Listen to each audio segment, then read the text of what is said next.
Daily Bible reading for April 5th.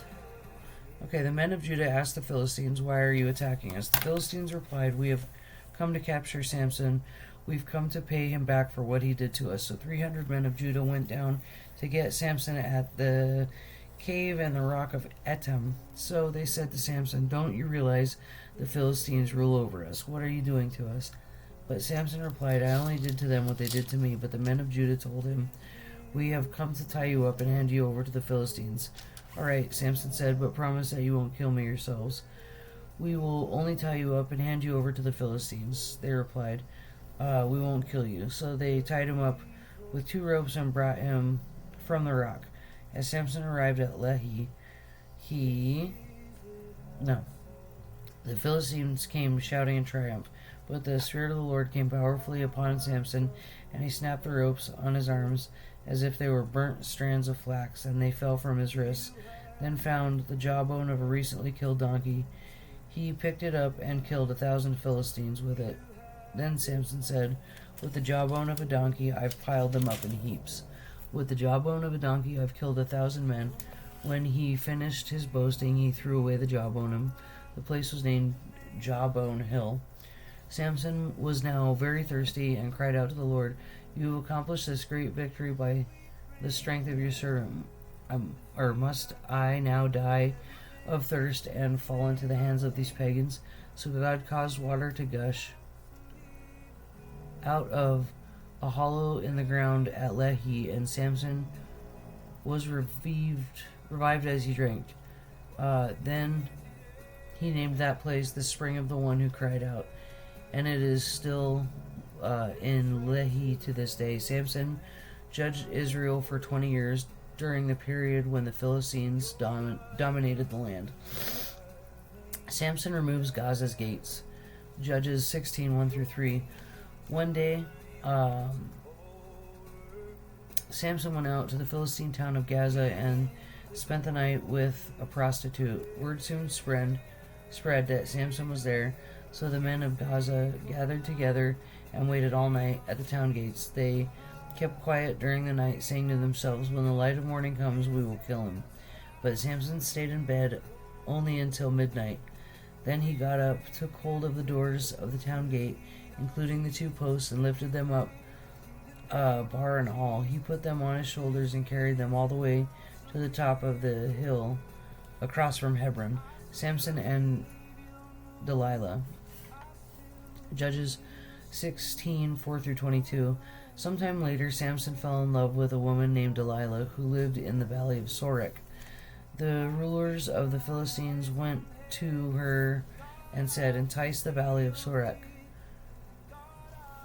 Entice Samson to tell you what makes him so strong and how he can be overpowered and tied up securely.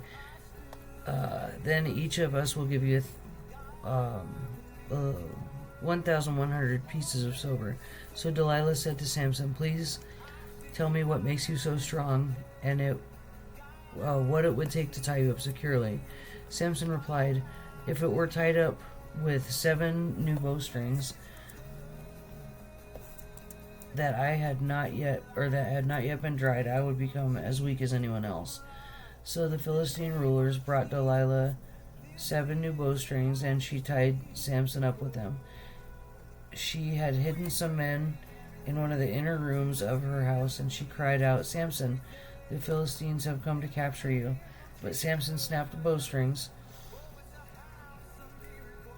as a piece of string snaps when it is burnt by a fire. So the secret of his strength was not discovered. Afterward, Delilah said to him, "You've been making fun of me and telling me lies. Now please tell me how you can be tied up securely." Samson replied, "If I were tied up with brand new ropes that had never been used, I would become as weak as anyone else." So Delilah took the ropes and tied him up with them. The men were in the inner room as before, and Delilah cried out, "Samson, the Philistines have come to capture you." But again Samson snapped the ropes from his arms as if they were thread. Then Delilah said, "You've been making fun of me and telling me lies. Now tell me how you can be tied up securely." Samson replied, "If you were to weave 7 braids of my hair into the fabric of your loom and tighten it with the loom shuttle, I would become as weak as anyone else. So while he slept, Delilah wove the 7 braids of his hair into the fabric. Then she tightened it with the loom shuttle. Again she cried out, Samson, the Philistines have come to capture you. But Samson woke up, pulled back the loom shuttle, and yanked his hair away from the loom and the fabric. Then Delilah pouted, how can you tell me I love you when you don't share your secrets with me? You've made fun of me 3 times now, and you still haven't told me what makes you so strong. She tormented her with his nagging day after day until he was sick to death of it. Finally, Samson shared his secret with her. My hair has never been cut, he confessed, for it was dedicated to God as a Nazirite from birth. If my head were shaved, my strength would leave me, and I would become as weak as anyone else. Delilah realized he had finally told her the truth, so he sent for the Philistine rulers. Come back one more time, she said, for he has finally told me his secret. So the Philistine rulers returned with the money in their hands. Delilah lulled Samson to sleep with his head in her lap, and she called in a man to shave off the 7 locks of his hair.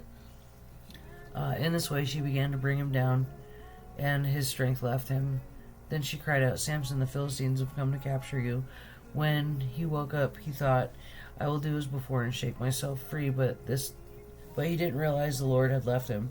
So the Philistines captured him and gouged out his eyes. They took him to Gaza, where he was bound with bronze chains and forced to grind grain in the prison. But before long, his hair began to grow back. Samson's final victory. Judges 16:23-31. The Philistine rulers held a great festival, offering sacrifices and praising their god Dagon. They said, our God has given us victory over our enemy Samson. When the people saw him, they praised their God, saying, our God has delivered our enemy to us. The one who killed so many of us is now in our power. Half drunk by now, the people demanded, bring out Samson so he can amuse us. So he was brought from the prison to amuse them, and they had him stand between the pillars supporting the roof. Samson said to the young servant who was leading him by the hand, place my hands against the pillars that hold up this temple. I want to rest against them. Now as the temple was completely filled with people, the Philistine rulers were there, and there were about 3,000 men and women on the roof who were watching Samson, amusing them. Then Samson prayed to the Lord, Sovereign Lord, remember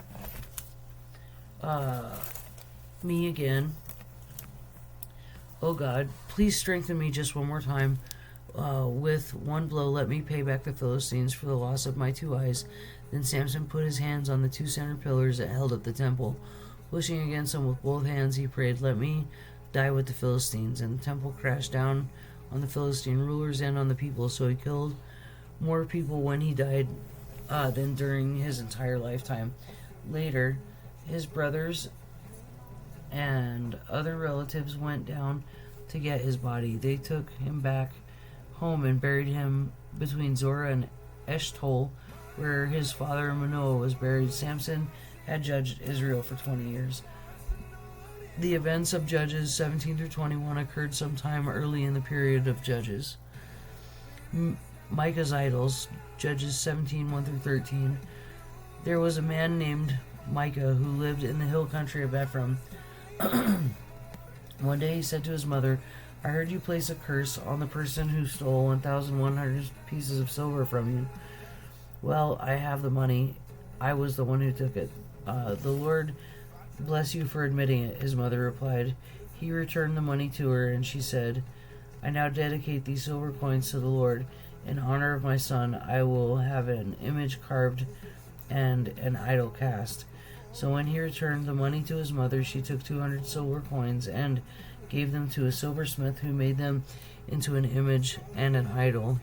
And these were placed in Micah's house. Micah set up a shrine for the idol and made a sacred ephod and some household idols. Then he installed one of his sons as his personal priest. In those days, Israel had no king. All the people did whatever seemed right in their own eyes. One day, a young Levite who had been living in Bethlehem in Judah arrived in that area. He had left Bethlehem in search of another place to live, and as he traveled, he came to the hill country of Ephraim. He happened to stop at Micah's house as he was traveling through. "Where are you from?" Micah asked him. He replied, "I am a Levite from Bethlehem in Judah, and I am looking for a place to live." Excuse me. "Stay here with me," Micah said. "You can be a father and a priest to me. I will give you 10 pieces of silver a year, plus a change of clothes and your food." So Micah installed the Levite as his personal priest and lived in Micah's house. "I know the Lord will bless me now," Micah said, "because I have a Levite serving as my priest." Idolatry in the tribe of Dan. Judges 18:1-31.